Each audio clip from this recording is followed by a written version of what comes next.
اور جب ان کے پاس امن یا خوف کی کوئی خبر پہنچتی ہے تو اسے مشہور کر دیتی ہیں، حالانکہ اگر اس کو پیغمبر اور اپنے ذمہ داروں کے پاس پہنچاتے تو تحقیق کرنے والے اس کی تحقیق کر لیتے،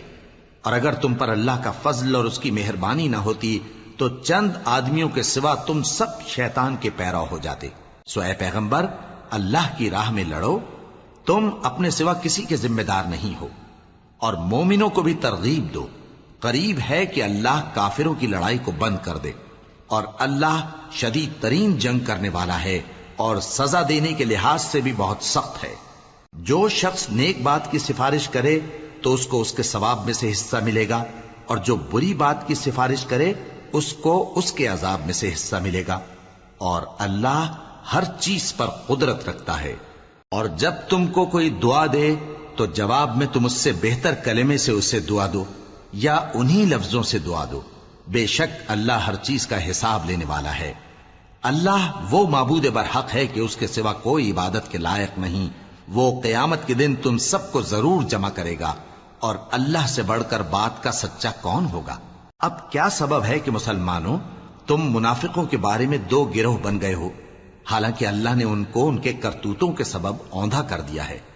کیا تم چاہتے ہو کہ جس شخص کو اللہ نے گمراہ رہنے دیا ہے اس کو رستے پر لے آؤ،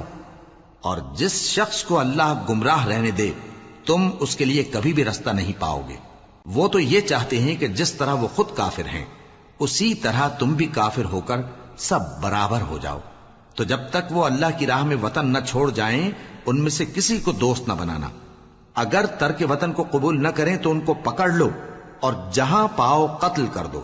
اور ان میں سے کسی کو اپنا رفیق اور مددگار نہ بناؤ، مگر جو لوگ ایسے لوگوں سے جا ملے ہوں جن میں اور تم میں صلح کا عہد ہو، یا اس حال میں کہ ان کے دل تمہارے ساتھ یا اپنی قوم کے ساتھ لڑنے سے بھنچ رہے ہوں تمہارے پاس آ جائیں تو اور بات ہے، اور اگر اللہ چاہتا تو ان کو تم پر غالب کر دیتا تو وہ تم سے ضرور لڑتے۔ پھر اگر وہ تم سے کنارہ کشی کریں یعنی تم سے نہ لڑیں اور تمہاری طرف صلح کا پیغام بھیجیں تو اللہ نے تمہارے لیے ان پر زبردستی کرنے کی کوئی سبیل مقرر نہیں کی۔ تم کچھ اور لوگ ایسے بھی پاؤ گے جو یہ چاہتے ہیں کہ تم سے بھی امن میں رہیں اور اپنی قوم سے بھی امن میں رہیں، لیکن جب فتنہ انگیزی کو بلائے جائیں تو اس میں اوندھے منہ گر پڑیں۔ تو ایسے لوگ اگر تم سے لڑنے سے کنارہ کشی نہ کریں اور نہ تمہاری طرف پیغام صلح بھیجیں اور نہ اپنے ہاتھوں کو روکیں تو ان کو پکڑ لو اور جہاں پاؤ قتل کر دو،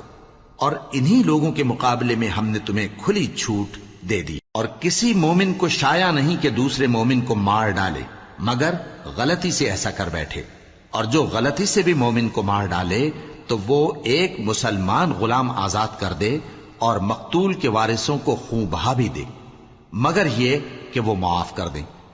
پھر اگر مقتول تمہارے دشمنوں کی جماعت میں سے ہو اور وہ خود مومن ہو تو صرف ایک مسلمان غلام آزاد کرنا چاہیے، اور اگر مقتول ایسے لوگوں میں سے ہو جن میں اور تم میں صلح کا عہد ہو تو وارثان مقتول کو خون بہا دینا اور ایک مسلمان غلام آزاد کرنا چاہیے،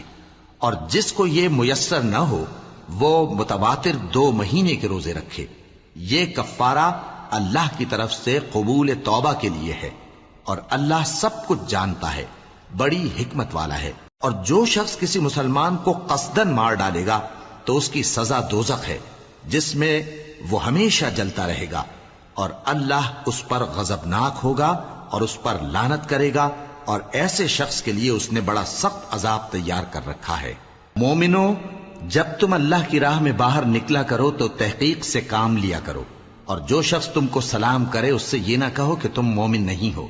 کہ اس سے تمہاری غرض یہ ہو کہ دنیا کی زندگی کا فائدہ حاصل کرو۔ سو اللہ کے پاس بہت سی غنیمتیں ہیں،